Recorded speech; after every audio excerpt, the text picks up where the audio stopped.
So, MAS tayo. This is absorption and variable costing. Okay. So, for solving variable costing and absorption costing problems, meron lang tayong mga um, formulas or let's say structure of how to approach yung mga problems na ganito para every time isang structure lang tatandaan mo, masosolve mo na lahat ng problems about absorption and variable. Actually, including yung mga theories. Okay? So, ilatag ko lang. No? Ito yung mga rules. Well, rule. Okay? Kasi isa lang to.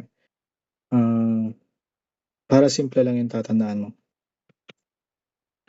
Your production, if it's greater than your sales, ibig sabihin, your acne, absorption costing net income, is greater than your VACNI. Okay? A. So, tandaan mo lang, VACNI, A. Meaning, your ending inventory is greater than your beginning inventory. Okay? So, this is our rule. Ngayon, kung baliktad, kung yung sales is greater, edi baliktarin mo lang. Diba? If your production is greater than sales,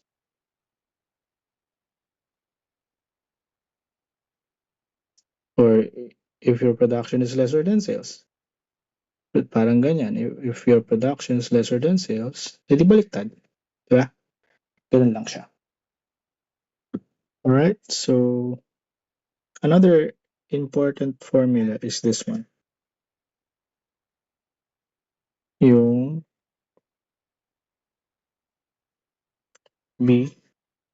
BPSE. Beginning inventory, production, less sold units,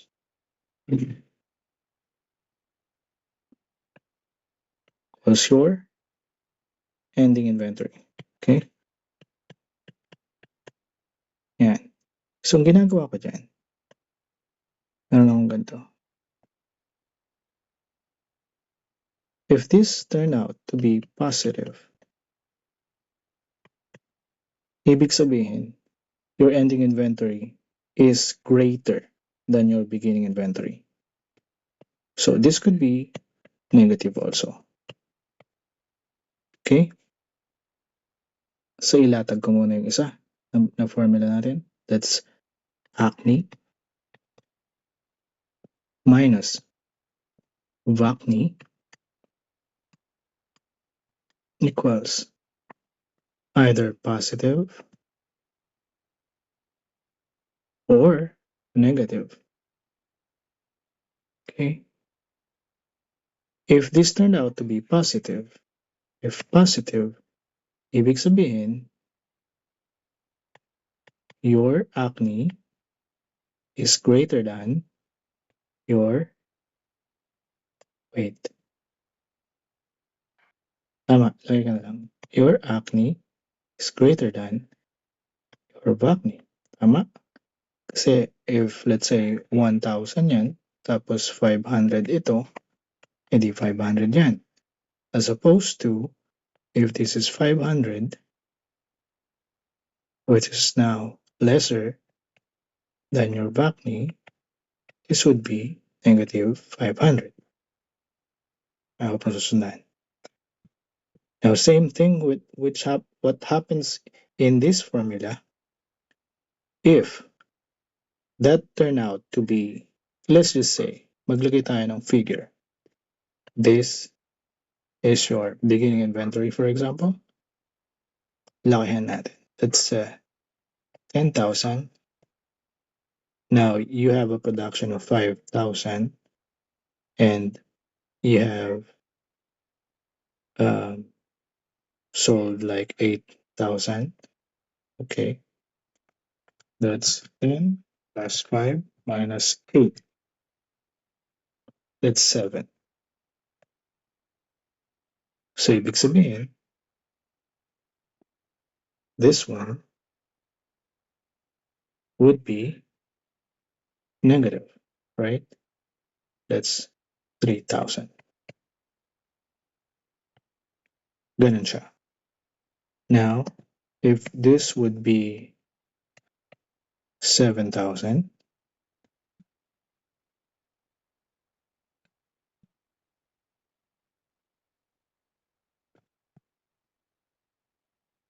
wait, for example, balik na rin din natin ito.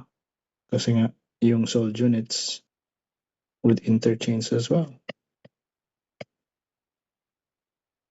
That would be 7,000 plus 8,000 times 5,000. That will be 10,000. Now this will become a positive number. Nasusundan? So, ganun lang siya. Anyway, i-apply natin. Yan yung mga formulas natin. Okay.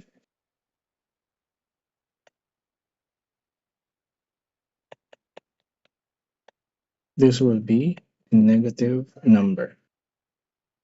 Okay. Now, if the sales were 25,000 units and production was 23,000 units, income would be, by the way, ang full costing is also your absorption costing. Your direct costing is also your variable costing. Okay? So, by the way, kung may mga ganito, may mga variances, like say, mapapansin mo, yung normal capacity is 19,000 but they produce more, which is 23,000. There's a variance, diba?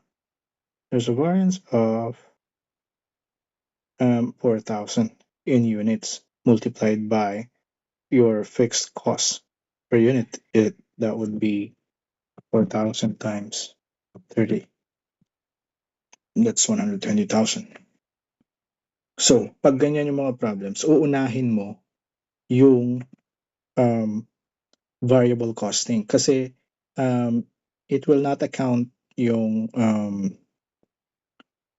variance kasi. So, it would be better if para hindi ka magkamali. Since we have this formula naman. So, we can solve your VACNI first and then we can just improvise. We can just work back, no? All right, so with that, let's solve for our VACNI. Sales, that would be 320 times 25 sales, okay? That's 25,000 in sales.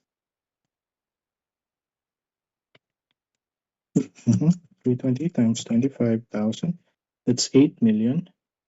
Gawin ko lang 8,000, no? Okay, that's K. Now, this is your sales. Go to your variable cost.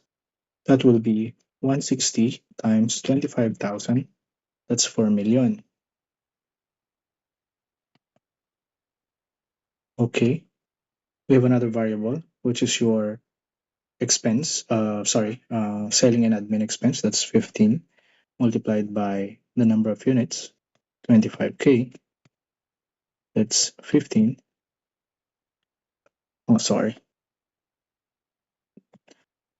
This is 160 times 25K. We have 15 times 25K. That's 375. This is also your variable cost. We're doing variable costing muna, no? So this will now be your CM, contribution margin. So 8,000 minus 4,000 minus 375. That's 3625.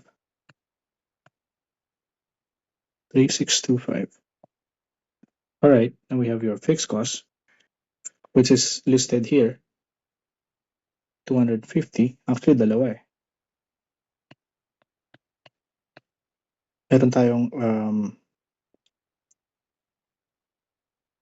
30, this one, multiplied by yung normal capacity. Why? Kasi whether or not tumaas man o bumaba yung production, that's the amount that they're gonna pay. It's like rent, di ba? Parang ganun siya. So 19 5,000 multiplied by 30.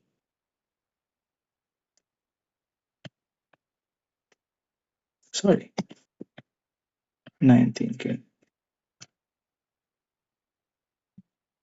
That's 570 now. This is also an FC. Okay. So 3625, come on, minus 250 minus 570, you have 2805. 2805 na VACNI. Okay. All right. Now let's use this. No? So, or let's use the BPSE muna. So BPSE, BPSE. This is important kasi may mga tanong na binibigyan ka lang ng production in units tapos pinapahanap ka ng sales, di ba? Or ending inventory, mga ganun. So, beneficial sa itong BPSE na to. So, beginning inventory, it says here, it's 5,000 units. 1,000. Production is, it says here, 23,000. And your sales is, of course, 25,000. Now, 5 plus 23 minus 25, you have 3,000. Okay? Now, yung ano natin, napag-usapan natin kanina. So, that will be plus. Diba? So, dapat, yung ilalagay nating number dito will result to 3,000. That number would be negative 2,000. Diba? So, 5,000 plus 2,000 negative, you'll get 3,000. Okay? And, or, you could do 5 or 3,000 minus 5,000. Pwedeng ganun. Now, knowing that the result is a negative minus VACNI equals this time a negative. So 2,000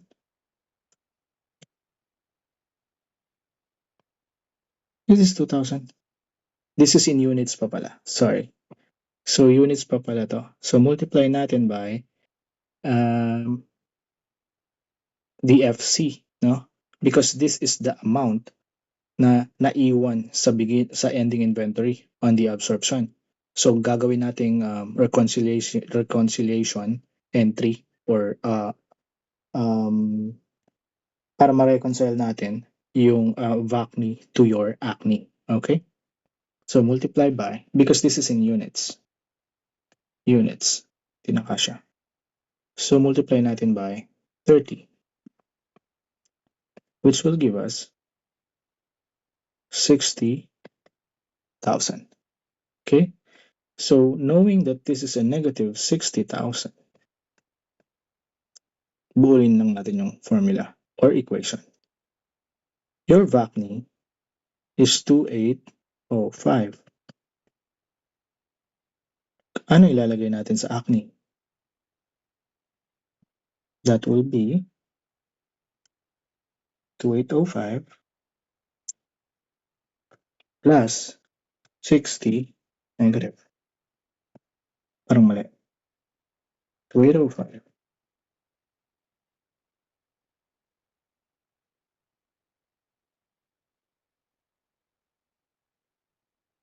kailangan mas maliit yung nandito sa ACNI, di ba? Para mag-result siya into negative. So 2805 minus 60.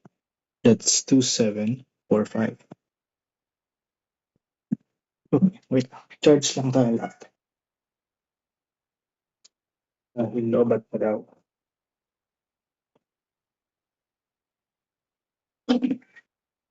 Okay. So, yung equation mo is kompleto na. 2745 minus 2805, that will be a negative 60 na answer. So, ito yung naiwan sa EI. yung FC na naiwan sa EI. FC, ending inventory. Okay. So can we answer the question now? Number 1, kaya na natin sagutin, no? That is 2745 and 2805. So, that. Ngayon, tinatanong tayo, how much is the volume variance? Okay. Volume variance. Volume variance is, parang nabanggit ko na to kanina. This is the difference between your normal capacity in units and your actual production. 19,000 lang yung normal capacity mo pero sumobra ka dun. That means you have 4,000 na reduction sa fixed cost mo. That's 4,000 in units multiplied by 30.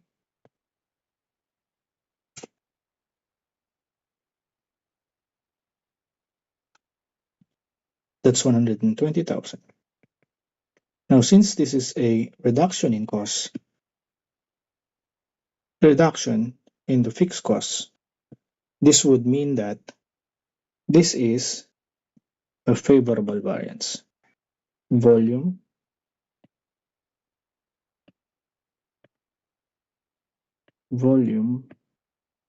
variance. Okay? This is a reduction in the actual cost ng ma-incur mo. So, you would, depende, no? Pwede siyang, depende sa materiality, pwede siyang i-reduce sa cost of goods sold. Okay? Ayan siya. So, our answer now would be 120. And by the way, I think I've mentioned this a while ago. Yung variable costing does not account for variance in production. Kasi nga, every time, every period, ginagawa niya yun period cost. So, ina-expense niya yun lahat. Anything that is related to the fixed production overhead, no? Ayun. So, 0 ang variable cost ng ang variance ng variable costing. So, this one would be our answer. Letter C. Again, it's favorable because it's a reduction sa cost. Alright? So, our next problem, if the production was 17,000 units. I guess may answer na rin tayo dito dahil alam na natin na yung variable costing walang ano. So, this is our answer here na, no? So, ganun lang. Technical lang para mabilis tayo magsagot sa mga problems, lalo na sa board exam. So, yung next problem naman is 17,000. Basahin mo pala, no? This one says production. Kasi mag-iingat ka kasi parang pag mag-chain problem na ganito, yung una kasi kanina sinabi niya sales, no? Yung unang numero. But this time, yung production ang inuna niya. Alright. Ingat tayo doon. So, we do the BPSE.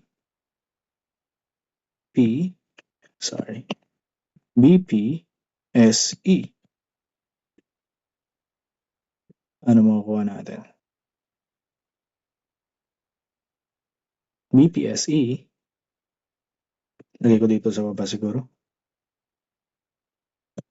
BPSE. Okay. That would be production 17, 12, 5. Yan yung beginning natin doon kanina sa taas. Beginning natin is 5K. 5K. Ang sales natin, sabi niya dito, is 12K. Dito mo mapapansin, 5 plus 17 minus 12. This time, 10K na yung ano. So, pag ganyan mo, plus, edi 5K ito. Oh, di ba? Malaki ngayon yung maging positive ngayon. Kanina is negative. So, with that, isolve muna natin yung VACNI. No? VACNI.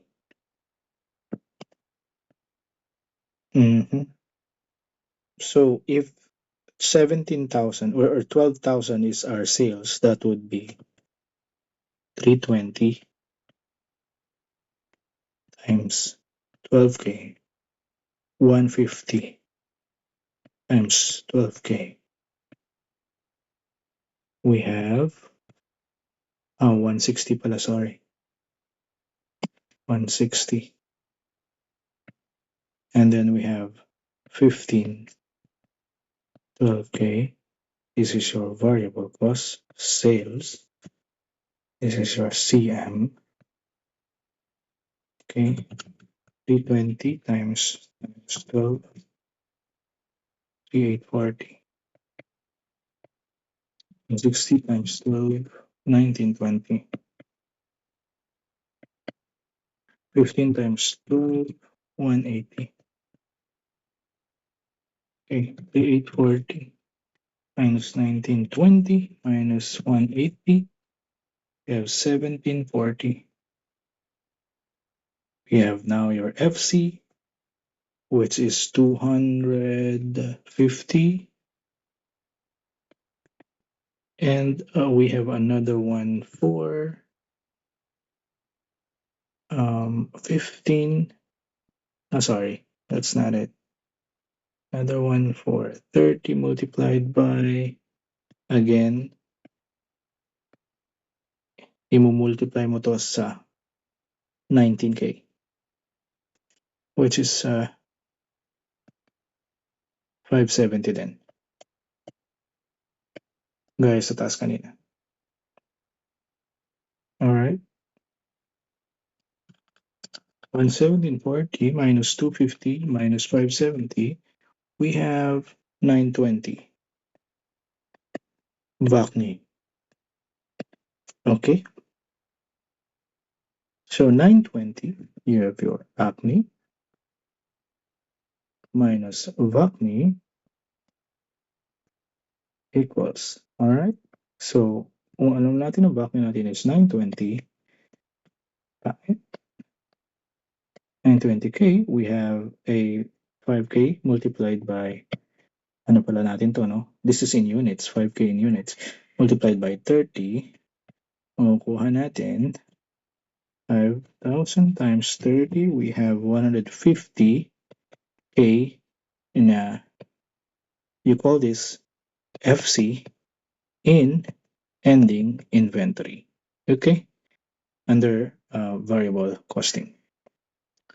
Alright, so 150 na positive. So ano dapat ilalagay natin sa ACNI natin? Pagpaplasin natin to. Di ba? Okay. So we have 1070. Okay? Ganun lang siya. We have 1070 na pagbaliktad yung itong isa. Pinaliktad niya. Yun. Okay? So ganun lang. Ngayon, tinatanong ulit tayo. Solve lang natin yung volume variance, no? That's 19 minus production was 17. We have 2 positive. It's an addition to cost of goods sold. No? Multiply mo pa yan ng 30 para maging pesos. We have 60. Since addition to the cost of goods sold, this is unfavorable. Yun. Number 4, letter C. Unfavorable volume variance. Ayan siya. Okay. Number 5. If the entity sells less than it produces in absorption costing as compared to variable costing, will be. Ganito. Dapat alam mo na yon, yung kanina, that's P. P or PACNI A. Diba? So yan lang yun eh. VACNI. BI. Anong sabi niya? Sells less. Sells less. Eh di, sales is less than production. Diba? If sales is less than production, ibig sabihin, absorption costing, net income,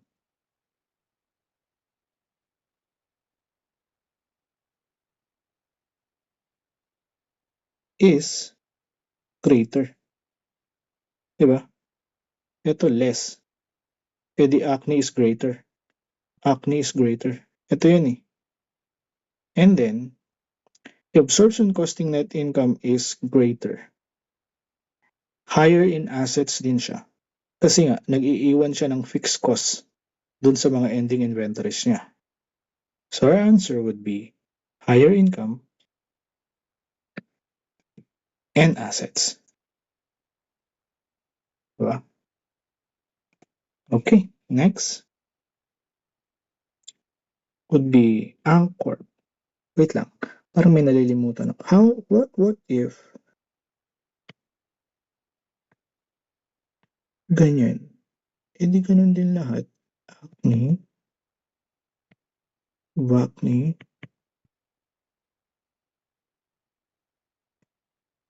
if production is less than sales, so sales is greater than,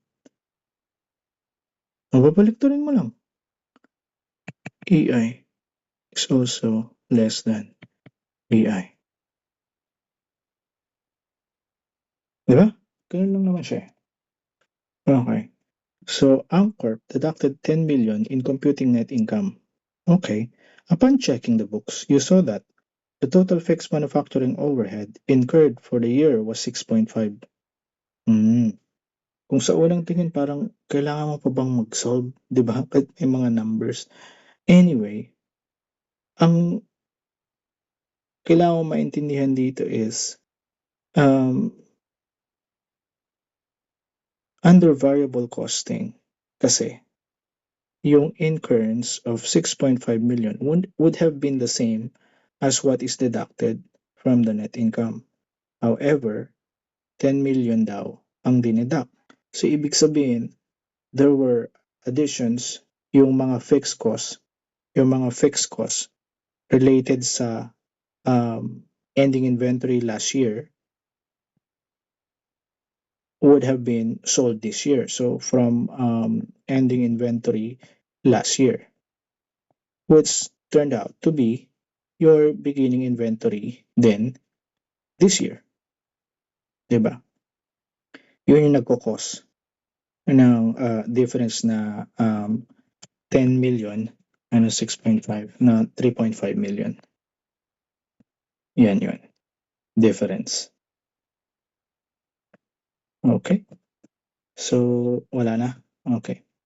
Ngayon, ipakita ko lang yung effect nung saan ba natin ipapakita yun? Pakita ko lang yung effect. Siguro buburahin ko na to. Burahin ko na to. We know that we have 60,000 there na FC and EI. Okay, pakita ko lang yung effect nung absorption, no? Nung favorable variance, no? Kasi pag kukumpitin mo yung absorption, ganito yun, 320, that's sales, 320 times 25K. Okay? So that would be 8 million then, of course. 160 times 25K, 4,000 din. Sa absorption kasi, yung FC niya, di ba, is your VC. Yung FC niya kasi, sinasama niya sa yung